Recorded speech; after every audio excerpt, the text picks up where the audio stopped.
दोस्तों आज हम एक्सप्लेन करेंगे फिल्म सुसाइड स्क्वाड को। इस मूवी का हर एक कैरेक्टर बहुत ही अमेजिंग और सन की पागल है। तो गाइज बिना किसी देर के चलिए शुरू करते हैं। मूवी की शुरुआत में हम एमेंडा वॉलर को देखते हैं जो सुपरमैन के मरने के बाद एक ऐसी सुपर टीम बनाना चाहती थी जो गौतम सिटी को आने वाले खतरों से बचा सके। इस टीम में हम सबसे पहले देखते हैं डेड शॉट को, जो कि एक बहुत ही शातिर और शार्प शूटर था। वह पैसों के लिए किसी का भी कत्ल कर दिया करता, लेकिन अमेंडा बैटमैन से कहकर उसे पकड़कर जेल में बंद करवा देती है। फिर हम देखते हैं हार्ली क्विन को, जो जोकर का इलाज करते करते खुद आधी पागल हो चुकी थी और जोकर के साथ मिलकर पागलों वाले काम किया करती थी। वो अपने प्यार को जोकर के सामने साबित करने के लिए बहुत कुछ कर गुजरती है, लेकिन जोकर एक साइको क्रिमिनल था जिसका मानना था कि वह प्यार व्यार के कैरेक्टर में सूट नहीं करता है। लेकिन हार्ली उसके ऊपर नहा धोकर पड़ गई थी और उसके प्यार में पागल हार्ली को उसके साथ पागलपंती करने में बहुत मजा आता था। ये दोनों के दोनों अव्वल दर्जे के सन की पागल थे। फिर एक दिन अमेंडा के कहने पर बैटमैन उन लोगों के पीछे पड़ जाता है, जिस वजह से जोकर कार को नदी में कुदाकर हार्ली को वहीं छोड़कर वहां से भाग जाता है। लेकिन बैटमैन हार्ली को वहां से निकालकर जेल में बंद करवा देता है। तीसरे नंबर पर हम देखते हैं डियागो को, जो अपने हाथों से आग निकाल सकता था और तो और गुस्से में आकर किसी भी चीज को जलाकर राख भी कर देता था। यहाँ तक कि उसने अपने पूरे परिवार को गुस्से में आकर जलाकर मार दिया था। चौथे नंबर पर हम देखते हैं कैप्टन बूमरैंग को, जो कि एक बड़ा चोर था और तो और वो अपने बूमरैंग से बड़े बड़े कांड कर चुका था। लेकिन अमेंडा फ्लैश के जरिए उसे भी पकड़कर जेल में बंद करवा देती है। इस टीम का पांचवा मेंबर है किलर क्रॉक। मॉन्स्टर की तरह दिखने वाला ये क्रिएचर जेल के नीचे एक गटर में रहता था, जो मॉन्स्टर की तरह खाता और लड़ता भी था। अमेंडा अपनी टीम के आखिरी मेंबर के बारे में बताती है, जो कि एक विच थी। दरअसल जब आर्कियोलॉजिस्ट जून एक गुफा के अंदर रिसर्च करने गई तो उसे वहाँ एक डॉल मिली, लेकिन उसके गर्दन को ट्विस्ट करते ही उसकी गर्दन टूट गई और उसके अंदर से एक खतरनाक आत्मा आजाद होकर जून के शरीर के अंदर घुस गई, जिसे वो इंचेंट्रिस यानी कि जादूगरनी कहती है। लेकिन उसके बाद बाकी के आर्कियोलॉजिस्ट को उस जादूगरनी का दिल भी मिल जाता है और फिर अमेंडा इंचेंट्रिस के दिल को अपने कब्जे में लेकर उसे ब्लैकमेल करके अपना काम करवाना चाहती थी। जिसके बाद वहाँ के ऑफिसर्स उनसे कहते हैं कि क्या तुम एक चुड़ैल, मॉन्स्टर और वह जोकर की पागल नंगी पुंगी लड़कियों के हाथों नेशनल सिक्योरिटी को दोगी। फिर अमेंडा जून को वहां से बुलाती है और उसके इशारे करने पर जून इंचेंट्रिस बन जाती है, जिसे देखने के बाद वहां के सारे ऑफिसर्स की हालत खराब हो जाती है।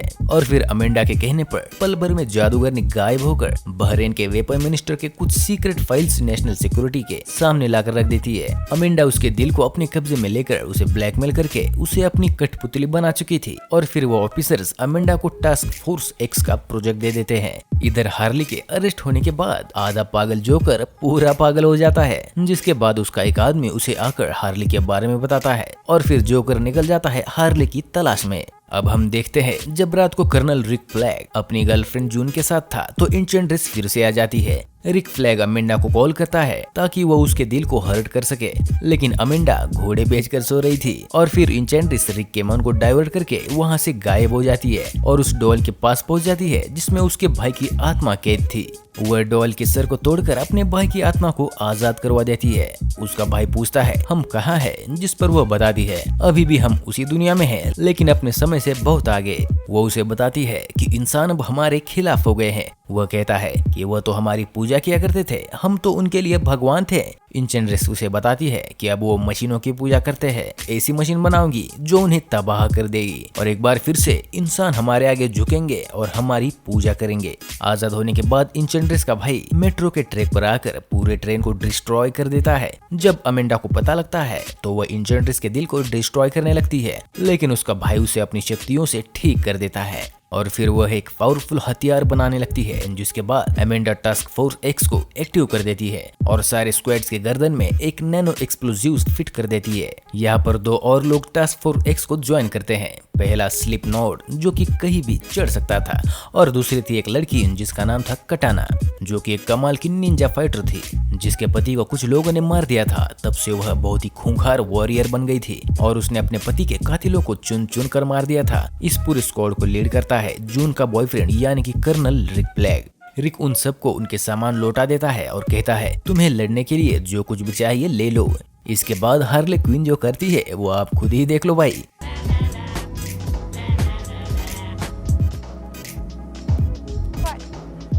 डेड शॉट अपने मास्क और गन को ले लेता है और बाकी के लोग भी अपनी जरूरत के सामान को लेते हैं और सारे लोग एक हेलीकॉप्टर में बैठकर वहां से निकल जाते हैं।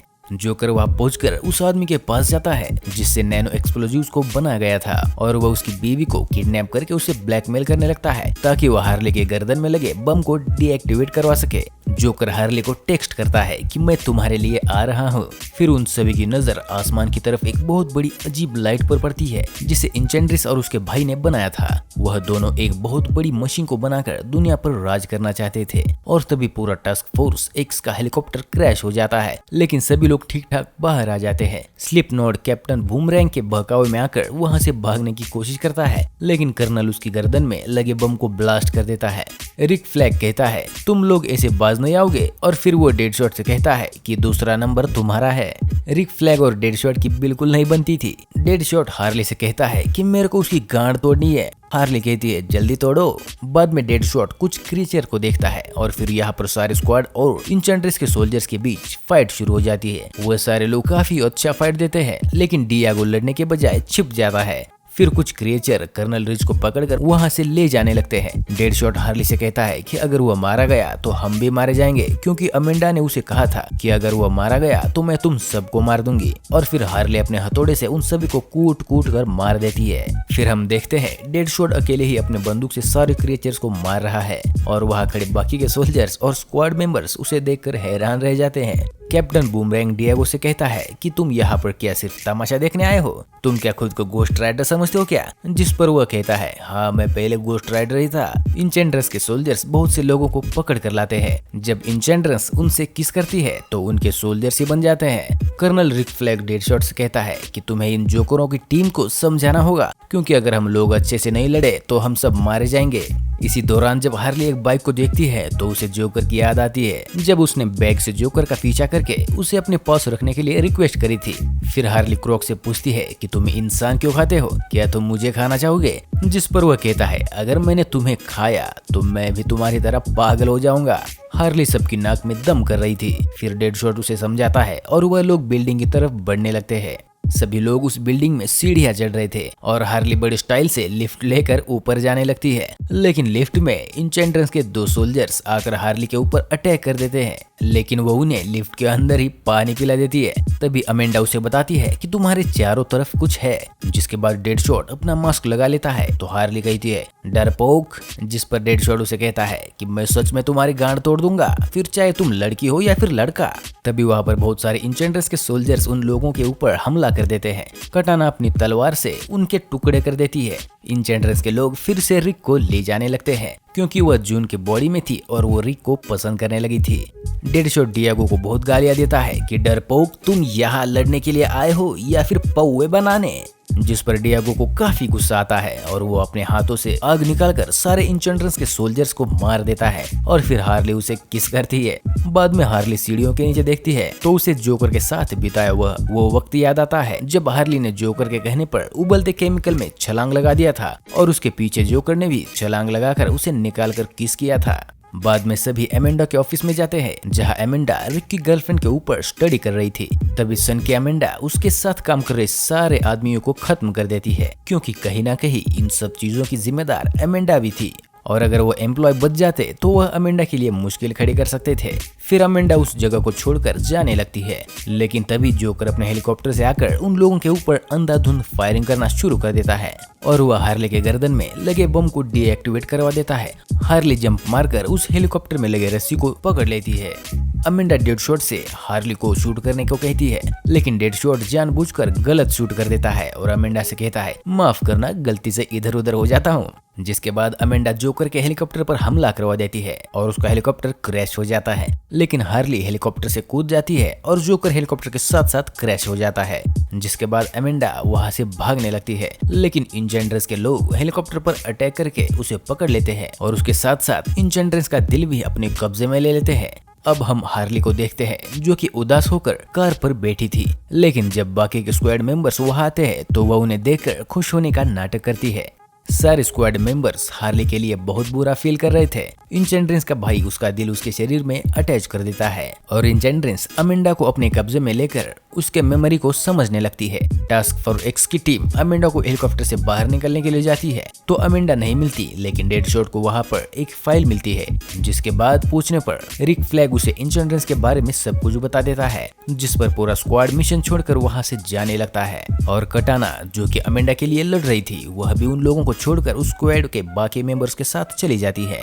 वह सारे मिलकर एक बार में जाते हैं जहाँ पर हार्ली उन सब के लिए ड्रिंक बनाती है। वह लोग वहाँ बैठकर ड्रिंक करने लगते हैं, जिसके बाद डियागो कहता है हम लोग तो वैसे भी नहीं बच सकते। फिर जब उन लोगों को वो अपनी पत्नी और बच्चों की कहानी बताता है तो वह सारे लोग उनके बातों को सुनकर हैरान हो जाते हैं।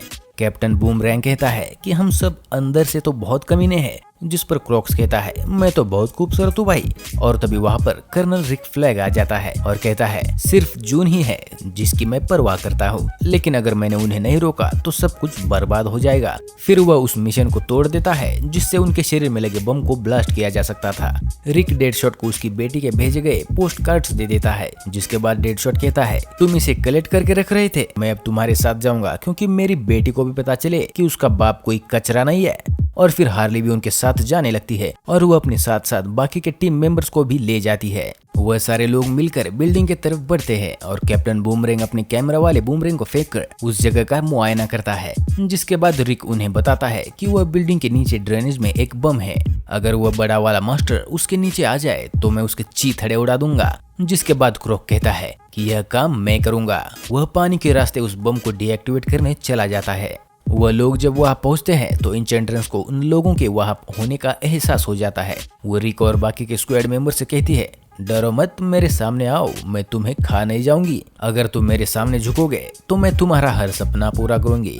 डियागो कहता है ये हम सबके मन को कंट्रोल कर रही है और डेडशॉट कहता है कि तू साली चुड़ैल है। जिसके बाद इंचेंड्रेंस अपने भाई से कहती है भाई इन्हें मेरे सामने झुकाओ। उसके भाई को देखने के बाद सबकी फट जाती है। वो वहाँ आते ही उन लोगों पर हमला कर देता है। कटाना उसके हाथ काट देती है, लेकिन उसके हाथ फिर से निकल आते हैं। रिक फ्लैग उसे कहता है कि हमें उसे उस जगह पर ले जाना होगा जहाँ पर बम है।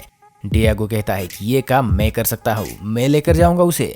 डियागो उसे अपने आग से जलाने की कोशिश करता है, लेकिन वह डियागो को उठाकर फेंक देता है। फिर हम देखते हैं डियागो का असली रूप। वह खतरनाक मॉन्स्टर में बदल जाता है और उसकी खूब पिटाई करता है।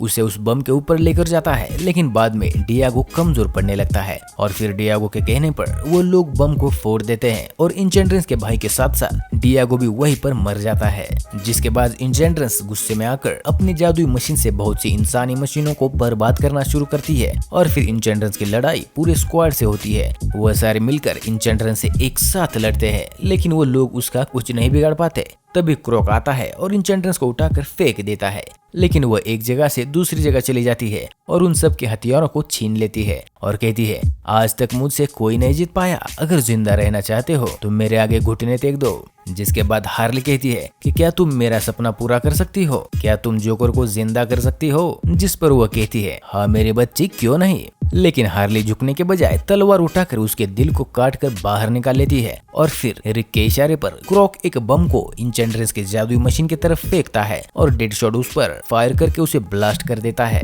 इंचेंड्रेंस का सारा पावर खत्म हो जाता है। इंचेंड्रेंस कटाना से कहती है कि मुझे मेरे भाई से मिला दो। जिसके बाद रिक कहता है जून को वापस लाओ वरना मैं इसे मसल दूंगा। वह कहती है अब वह वापस नहीं आएगी। जिसके बाद रिक उसके दिल को मसल देता है और वहां से जाने लगता है, लेकिन तभी डेडशॉट देखता है कि जून अभी भी जिंदा है और उसके बाद रिक जून को देखकर उसे गले लगाता है और किस करने लगता है। वह लोग वापस अपने घर जाने का सोचते हैं, लेकिन सबसे बड़ी चुड़ैल अमेंडा वापस आकर उन्हें ब्लैकमेल करने लगती है। जिस पर हार्ली कहती है अभी हमने पूरी दुनिया को बचाया है, कम से कम एक थैंक्स तो बोल दो।